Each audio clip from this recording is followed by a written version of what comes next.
and thanks for giving your time to us. And we've been in touch with couple of projects that we've done in the past and couple of projects that we'll be giving you. It's always been a pleasure that we've been in a positive touch all the time, and the feedbacks that we've had during the work also, it's been great, right? And so this podcast was just to let out know what the designers are doing in the world, right? And really Mhm. good designers are working on in the world, so that others can also learn from it, right? So to begin with, I would love to understand your journey, right? The stage is all yours. Brag about the things that you want to. You can boost your achievements as well. So I've been a CS engineer, so design was not my background as far as education is concerned. After my graduation, I was just looking for a mentorship actually, a Mhm. mentorship on what to do. So there are too many things coming out of the college. Some people are getting placements, getting into jobs, software jobs, and all of it, but I was unclear on what to pursue. So, talking to one of my friends, he had done an internship at a startup, which is Mhm. based out in my hometown only, called Enroco Technologies. So he has suggested me that the founders there, they are very welcoming, and you will be able to find good mentorship over there. So I've approached them, and they were kind enough to give me an internship kind of a thing. They asked me to maybe for the first at least 4 to 5 months, you'll be working as an intern. Also, parallelly be learning on what we are doing as a startup here, and then we'll see if we want here full time. It's kind of a job role only, but I went there for mentorship. But within 2 months, me joining there, they have hired me full time, and that's when I have started my role as a UI UX designer. So the founder itself was a full stack developer, plus he was a UI UX designer. And the initial stages of my career, he has helped me mold myself into the path that I have to pursue. Uh, so I was looking at so many things because I had a CS degree. I was always putting my hands, should I code? Or I wanted to always sit with the developers and understand how they are doing and all of it. But he has given me this uh, uh, quote, like, we all know that, it's jack of all trades and master of none. So Yeah. he instead he asked me to be a jack of all trades but master of one. So you master one skill, and it's better what's happening around with the different verticals on product development life cycle, but you have to be an expert in one of those. So that's when I've started, like, taking UX, because I felt like that's the starting point for any product to start. So, because this is a starting point for any product to start, I felt like, I'll be having more control over how to visualize the product in the long term only. And I felt like, in a way, this is something that I'll be interested in doing for a long term. So that's how I've started my journey as a UX designer. So the roles differed. Like some organizations called it UI UX, some organizations called it product, but all I was doing was the same stuff. So in Enroco Technologies, we were having a both in-house product, like they had their own uh, CMS kind of a thing, which is Enrocart, which is very much similar to Shopify. So where you can come in, customize e-commerce. Uh, but it needed more manual intervention. It was not a competitor as such to the Shopify, but it was able to achieve almost all the functionality that any CMS platforms for an e-commerce would do. And to showcase the capabilities of EnroCart, we have built a product called Snack Square. Snack Square is into basic. It was like premium custom furniture that you can order online, that is custom crafted for you. And that time they had over 4 million options to choose, like different variations across different products to choose. So on the other side, we were also working as consultants to US based clients and some of the top clients from India. So we as a team, like there are like more than 18, 19 people working in the organization, but we as a team, like 2 to 3 people serving for one organization. So that's how things were happening. So uh, that's how it has started entirely in Enroco, and I've been there for 2 years, and their support, mentorship has really helped me to take some of the best decisions that I've been taking throughout my life till now. So we got badly hit during COVID because the furniture was sourced from US, and Mm. we have just finished launching the product. Like within like 3 to 4 months, the COVID situation has hit in, and the business was on halt.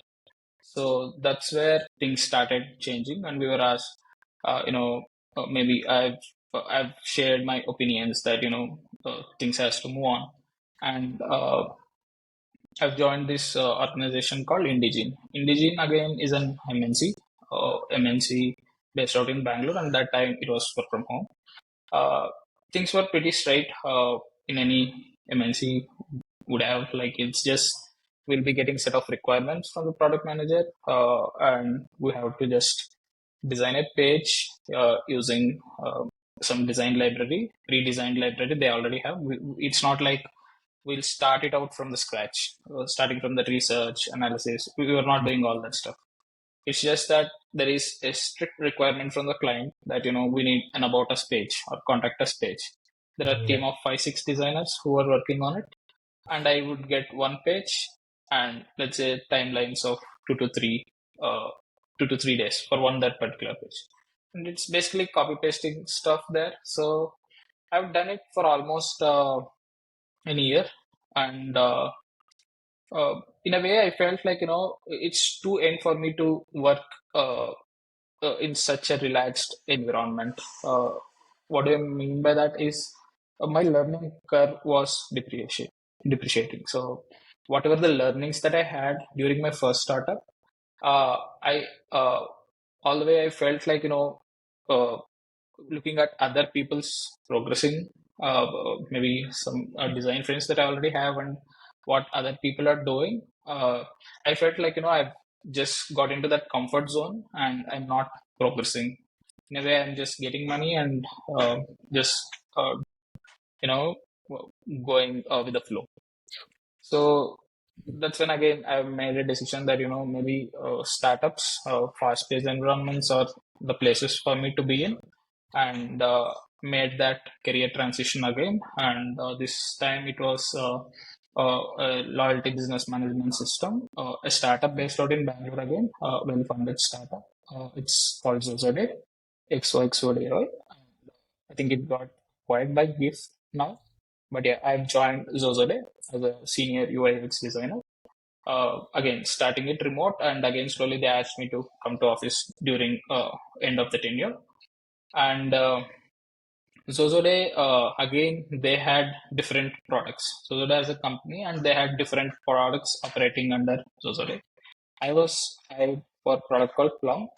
Plum basically is again into SaaS product where we craft loyalty management systems for employees, for customers. Uh, so that was a later part, but initially it was more employee engagement platforms where employees used to get rewards for their task time, and they could go to a marketplace and claim their reward points. So that's the overall flow, and there is a admin portion of it and a storefront portion of it. I predominantly worked on storefront portion of it, and uh, uh, after that, like after 6 to 7 months working on the product, I was asked to join a different business unit in Zozode only, which is GIF.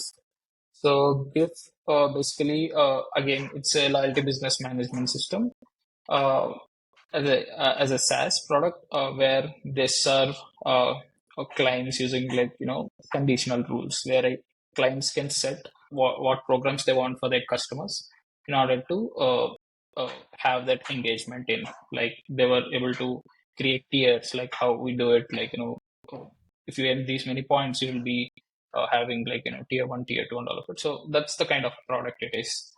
So if you look at it, the scope is very similar, and after a point of time, I felt like it's again the same thing that is doing on a cycle. And one zone that I always wanted to explore was online billing platforms and fintech platforms. So fintech. Wherever I was trying to talk to the founders, it's a little complicated to get into fintech industry. Like, they have huge expectations. They need multiple role verticals. It's not like, you just master UI UX design or few tools like prototype and Figma. It's not. They wanted some uh, one of the product, maybe.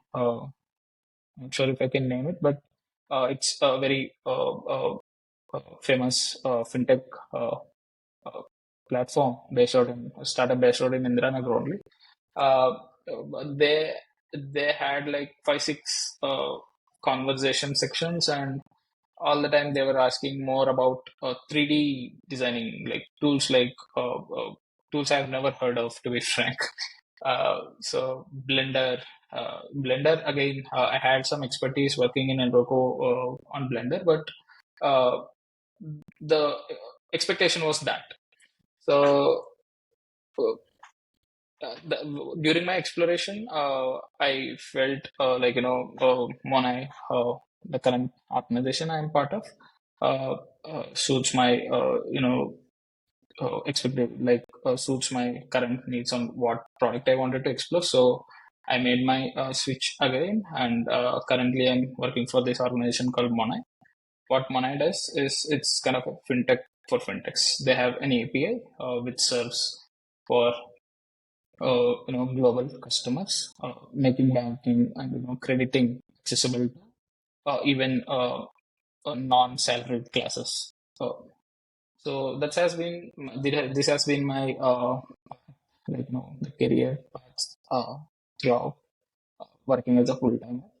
And yeah, so that's how it is. What's been your most impactful work till now that you've done, right? And how big the impact has been?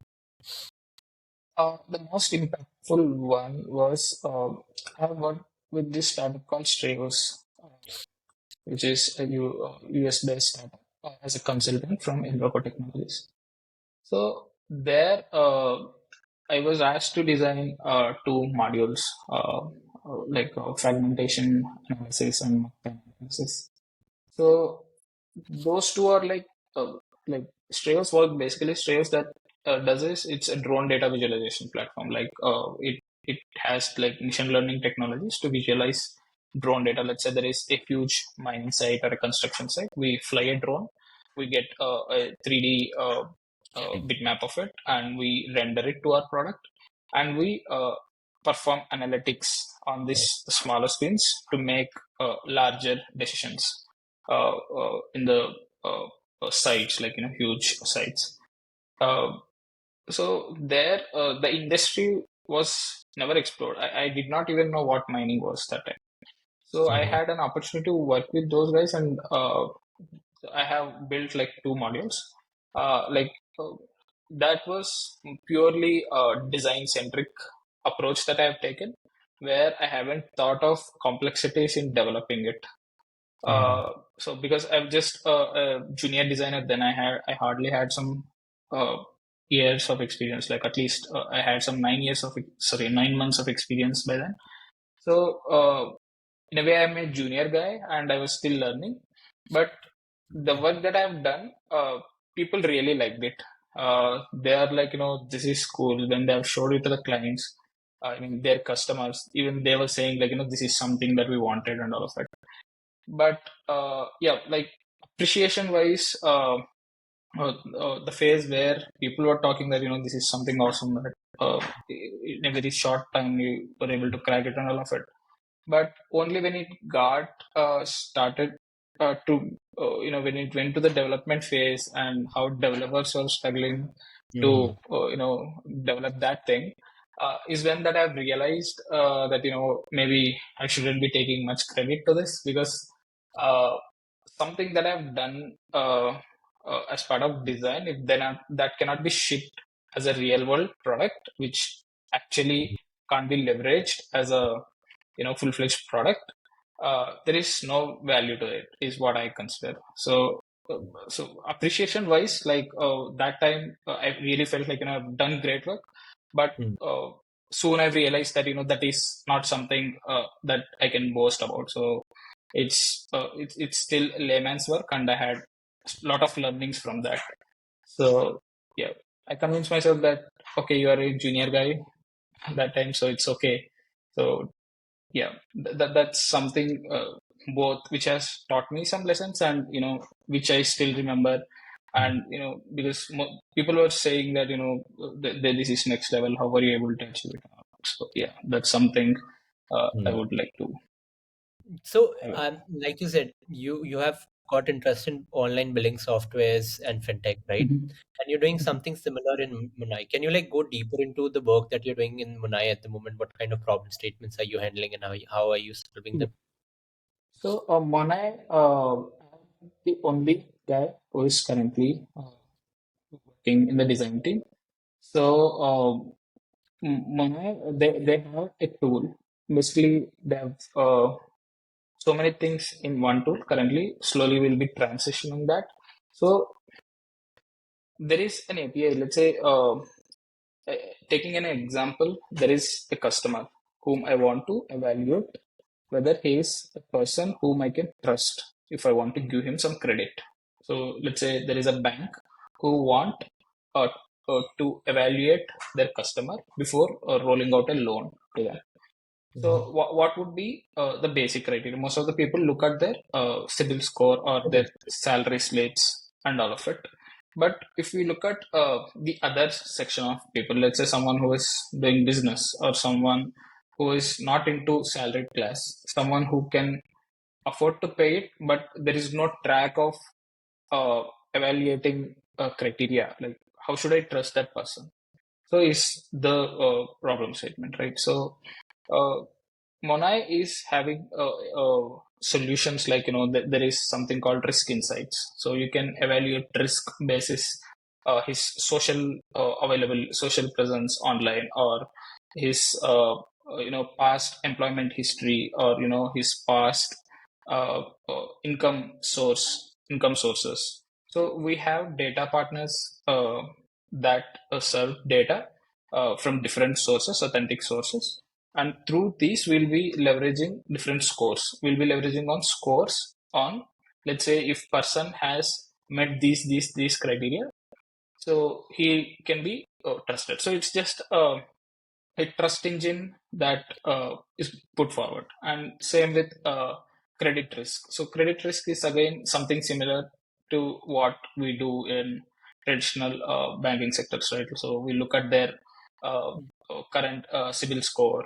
We look at their past payment history, EMI payment history, and all of it. And there is also a rule builder. So it's more of fintech related solutions that are being operated upon, and Mm, each being crafted as an individual product. There is a module called verification where you can come in and verify if it's if a person is blacklisted, or someone who has some criminal records in the past, someone who is in media for some past incidences that has happened. So all these insights can be fetched using these tools. So that's the overview of the product. So it's basically uh, making creditation more easy for fintechs uh, mm. to be put in a line. Who's essentially the users of the product that you're building in Monnai? It's mostly banks Okay, and loan lending platforms.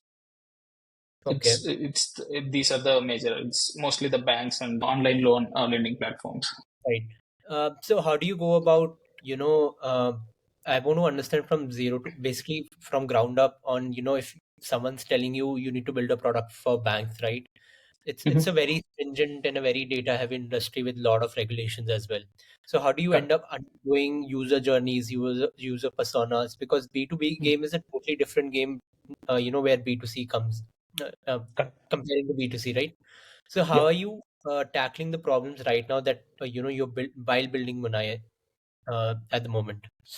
Yeah, so compliance thing is getting taken care by a different team. So we know that what are our limitations.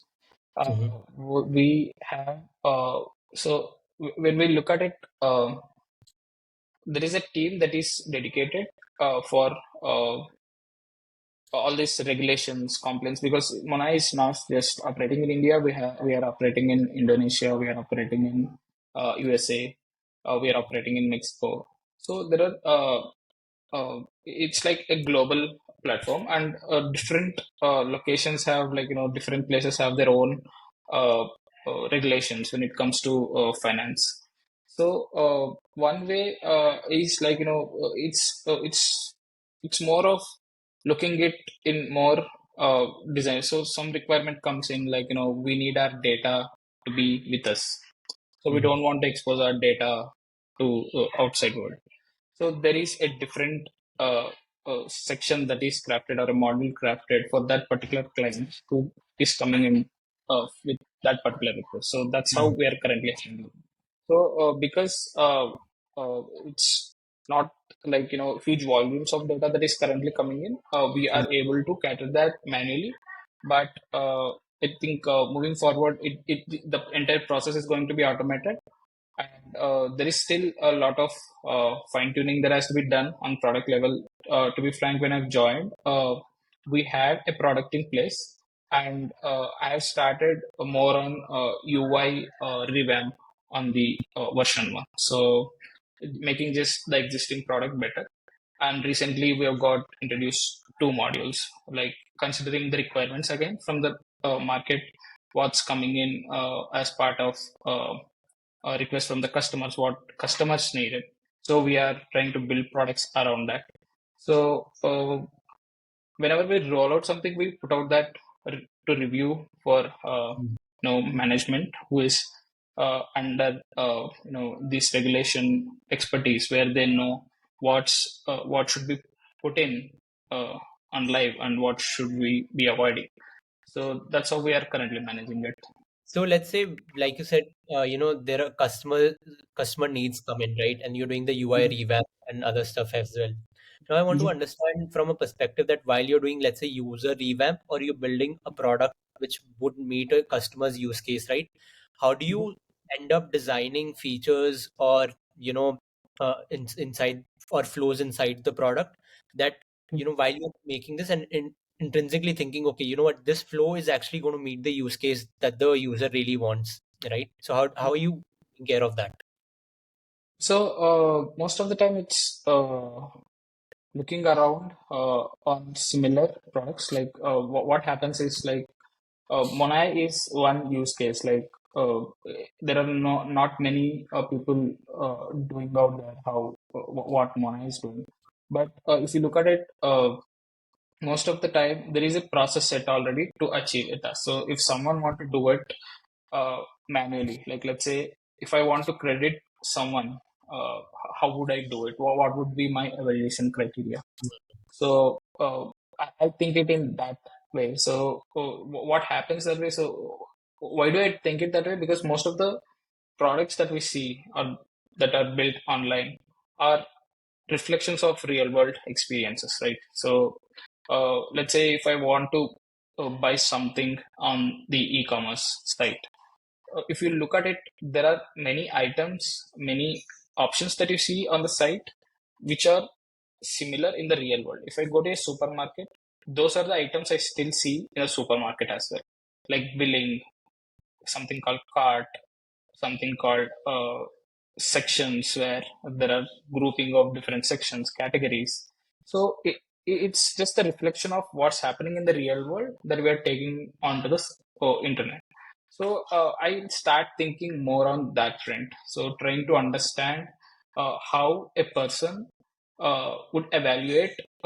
I'll be doing my research on YouTube, or talk to someone by pinging on LinkedIn. Let's say there is an expert on LinkedIn who is, like, into fintech, or I'll just ask him, if you want to roll out a personal loan to someone who is not salaried, if you want to do it, what would be your evaluation criteria, considering the person is making money?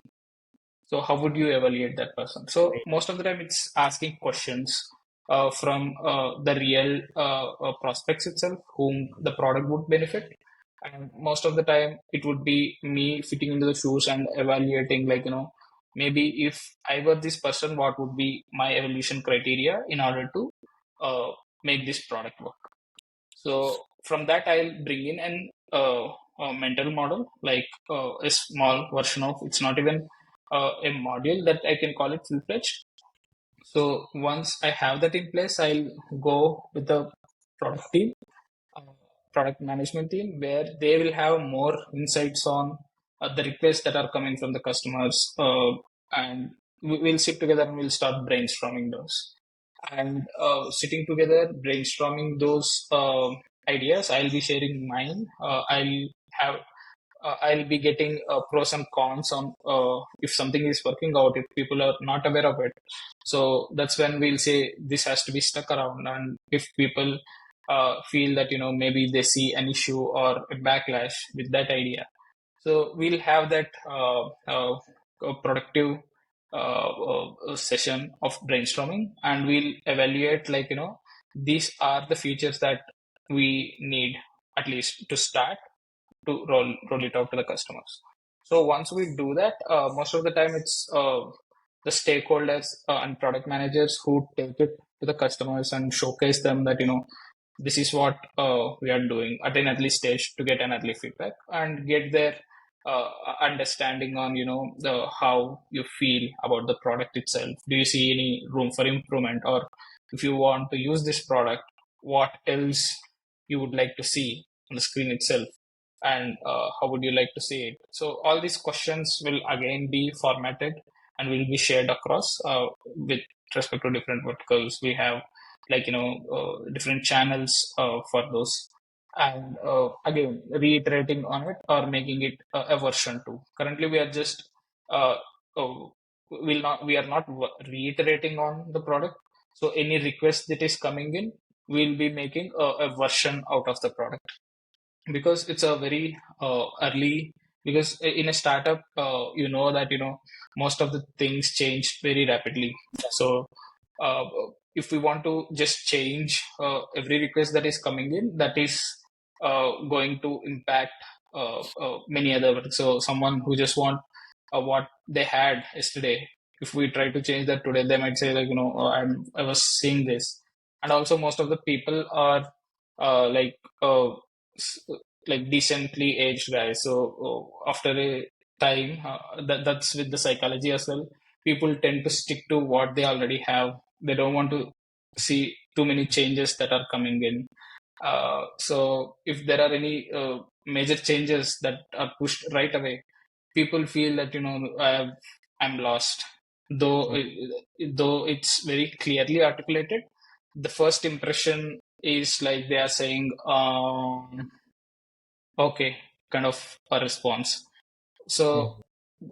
to solve that, we are doing it and version level basis. So if a client has a specific request, because again we are doing this because uh, currently we are serving a small portion of the industry. So when we are going to scale this up, only time will decide the next steps that we are going to take. Got it. And like you were in XX today, and then you were here in Monnai, and previous company was also a B2B space company, right? So how has Correct. this journey evolved your design philosophy? How have the users, changed your behavior when it comes to design? So in Zozode, it's more of mass audience. Like, what do you mean by mass audience? Is uh, the though the use case is we are building for employees, employees have different criteria again. So some people want to buy a gift card with their points. Some people want experiences. Let's say there is a trip that they want to take to Goa, or some people want to buy some goods online with the points they have.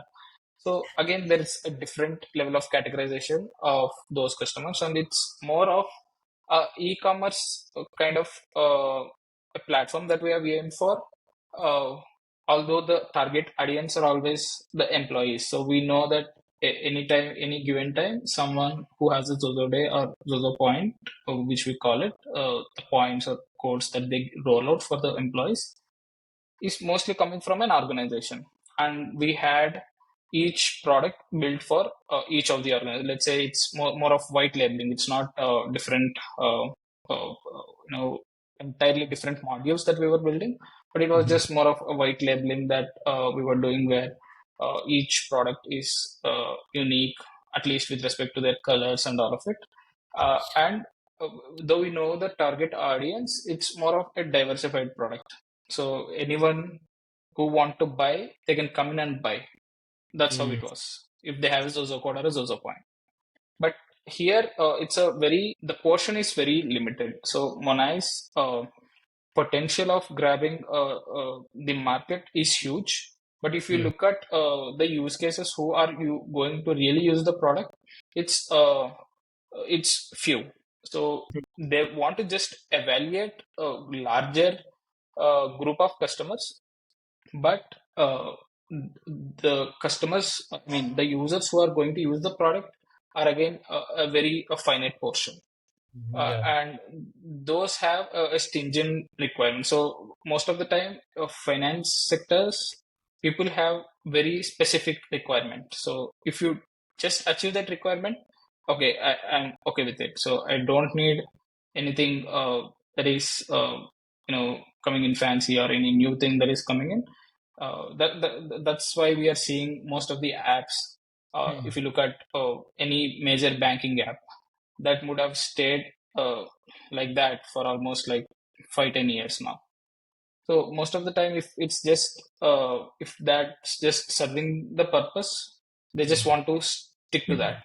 And any updates that we want to give on top of it, uh, people feel that maybe it's not required for now. So Mm. how we are solving this in Monnai is like plug and play. So if Mm. someone who needs a module, we'll be just putting it in, or if someone doesn't need it, we'll not be showing the option at all. So the same philosophy applied in Zozode also. So they had different loyalty programs where someone was going for tier models, someone want to build their own rules. Mm. Uh, so it's again up to the customer. If someone just want tiers, we'll just be rolling out tiers. We'll not be showing other options as it's kind of a package model that we are showing. So both SaaS products, though they have very diversified Mm. audience. So those audience for Zozode is very much different from what we have as a users for Monai. But if you look at the models that are built around with respect to the product perspective of it, it's again same. So if we want to craft it for different customers, it's the plug and play model. So we'll build all the modules, we'll have all the modules ready. Only when there is a stringent requirement, we'll be rolling out that to that particular customer. Got it. So I think it's not a lot of customer needs do come in, but you only pick out those customer needs which are burning problem to solve, and then you build a design out of Correct. it and a product out of it and a feature Correct. out of it, basically. Specific to that customer.